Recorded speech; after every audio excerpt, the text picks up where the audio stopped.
차량 판매만큼 굉장히 성장성이 있고 이런 것들이 기업 가치를 상승을 시킬 수 있는 요인이 될 수가 있는 거예요. 테슬라의 주가에 미치는 영향의 가장 중요한 요소이기 때문에 올해 다크에서 발표한 테슬라 예상 주가를 좀 더 이제 자세하게 분석을 해보고 몇 가지 얘기를 해볼게. 이제 2023년도는 리포트를 보면 이 예상 주가를 뽑기 위해서 41개의 입력값을 넣었다고 그래. 그리고 그 넣은 입력값을 몬테카를로 통계 분석 방법으로 약 100만 번 시뮬레이션을 한대. 방법론은 아빠가 잘 모르니까 100만 번 시뮬레이션을 해서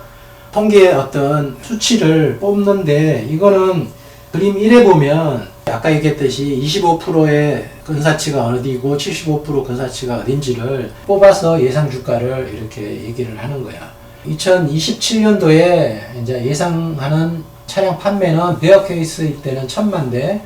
불 케이스일 때는 2000만 대까지 그렇게 예상을 했고, 차량 매출은 베어 케이스일 때 346빌리언, 불 케이스일 때 528빌리언 이렇게 해서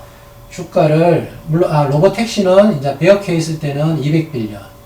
그리고 불 케이스일 때는 613빌리언 정도 매출이 나왔을 때 예상되는 주가가 이렇다는 거야. 베어 케이스 때는 1400불, 그 다음 불 케이스 때 2500불이고, 우리가 중간값은 2000불로,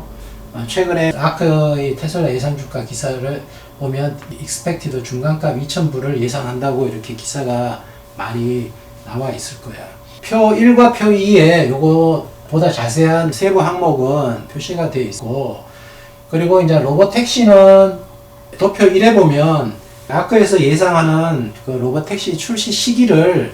도표로 보여주고 있어. 평균적으로 어느 정도 예상하는 시기를 확률적으로 이렇게 표를 그린 게 있어. 그게 보면 2023년도에 몇 프로 정도 테슬라의 로보택시가 시행이 될 건지를 예상하는 이제 퍼센테이지가 나와 있고, 결국 2023년도에 예상하는 2027년도 예상 주가는 결국 로보택시가 매출이 충분히 일으킨다는 전제 하에서 이렇게 주가를 예상하기 때문에 테슬라의 자율주행이 3, 4년 후에 실현이 되어야지 아크에서 예상하는 주가가 어느 정도 이제 근접되게 맞을 것 같아. 그리고 이제 표 3을 보면 매출, 그리고 넷 마진, 그리고 기업 가치의 구성을 원에 있는 그래프로 표시를 했는데, 여기를 보면 로보택시가 2027년도에 매출의 25%, 그리고 넷 마진의 45%, 그리고 기업 가치의 58%를 차지한다고 하는 거야. 그러니까 로보택시가 실현이 되면 이 정도 이제 주가가 될 거라는 거를 예상을 하고, 거기에 로보택시가 매출과 마진과 기업 가치, 주가의 평가에서 어느 정도 비율로 구성이 되는지 설명을 하고 있어. 그리고 이제 도표 2에서는 자세하게 배터리의 16%가 ESS에 사용이 될 거고, 사실 이제 로보택시 외에도 테슬라의 에너지 사업도 굉장히 성장성이 크기 때문에 이 에너지 사업은 사실 여기에 포함은 안 돼 있는 것 같아요. 아크의 예상 주가에는. 그런데 에너지 사업은 저번에 얘기를 했듯이 차량 판매만큼 굉장히 성장성이 있고, 또 에너지 사업이 차량 판매에서 일어나는 이익률보다는 월등하게 조금 높기 때문에 에너지 사업이 또 여기서 많은 부분을 로보택시가 실현이 안 됐을 때 어느 정도 커버를 해줄 수 있지. 에너지 사업에 여러 가지 서비스 사업도 있고 하니까 이런 것들이 또 어느 정도 부가적으로 기업 가치를 상승을 시킬 수 있는 요인이 될 수가 있는 거야. 그리고 이제 도표 3에서 보면 2027년도에 테슬라가 사용되어져야 될 배터리가 예상하기에는 20메가와트 정도 사용을 해야 된다고 발표를 하고, 도표 4는 각각의 마진 구성을 그래프로 보여주고 있는데, 차량이 61빌리언, 그리고 에너지가 33빌리언, 차량 공유가 93빌리언, 그리고 로보택시가 214빌리언, 이렇게 각각의 마진 구성이 된다고 얘기를 하고 있어. 그림 1과 그림 2는 통계 분석 방법을 썼을 때 어떻게 분포가 되는지를 그림 1에서 보여주고, 그 다음 이제 그림 2는 컬러별로 로보택시가 시행이 언제 되느냐에 따라 주가가 어느 정도 될 확률이 있는가를 도식화 시켜가지고 보여주고 있는 거야. 그러니까 거기 그림에서 보면 까만 거는 로보택시가 시행이 안 되었을 때고, 그리고 보라색은 2026년도, 그리고 초록색은 2025년도, 분홍색은 2024년도, 그리고 위에 약간의 연분홍은 2023년도에 로보택시 사업이 시행이 된다 그러면 그때 이제 주가가 어떻게 형성이 될 건가를 예상하는 그래프를 도시가에서 알아보기 쉽게 표시를 해놨어. 그러니까 그걸 참고를 하면 될 것 같아. 지금까지 올해 이제 아크 인베스트먼트에서 예상하는 2027년도 테슬라의 주가를 어떻게 예상하는지 분석을 한번 알아봤고, 결국 이제 테슬라라는 거는 차량 판매를 어떻게 많이 하느냐, 빠른 시간 안에 시장 점유율을 높이느냐가 관건이고, 그리고 두 번째는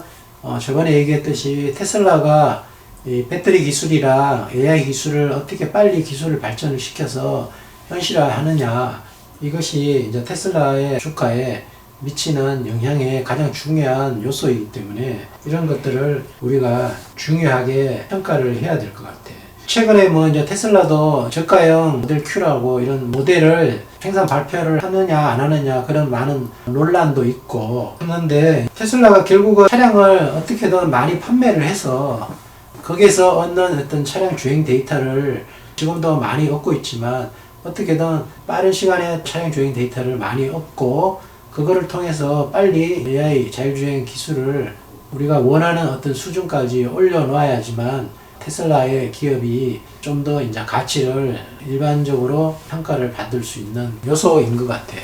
그래서 이제 이런 것들이 결국은 테슬라의 내부적인 기술 발전 속도나 뭐 차량 판매가 어느 정도 시장에서 점유가 되고 하는 것도 중요하고, 그리고 최근에는 이제 여러 가지 미국과 중국의 패권 전쟁 때문에 이런 이제 뭐 배터리에 쓰이는 원자재라든지 이런 것들이 글로벌하게 스플라이 체인이 이제 예전에는 크게 문제없이 공급이 되고 수요가 되고 그랬지만, 지금은 이제 중국이라는 나라와 미국이라는 나라가 어떻게 보면 서로 그런 스플라이 체인이라든지 그런 것들을 통해서 패권 경쟁을 하기 때문에 테슬라가 매크로적인 외부적인 환경적인 극복을 해야 되는 요소도 있기 때문에, 사실 전체적인 환경에서는 이 자동차 시장에서 테슬라가 전기차 시장을 점유율을 확대를 하는 것에서는 상당히 이제 부담을 안게 된 상황이지. 그래서 이런 것들을 특히 이제 테슬라는 중국 상하이에 기가 팩토리가 있기 때문에 그런 것들도 상당히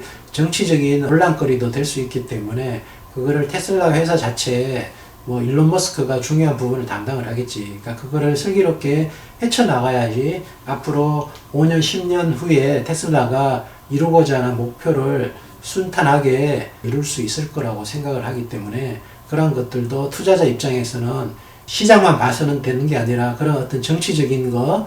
그런 외적인 환경도 고려를 하고 생각을 해야 되는 부분이 있다고 생각을 해요.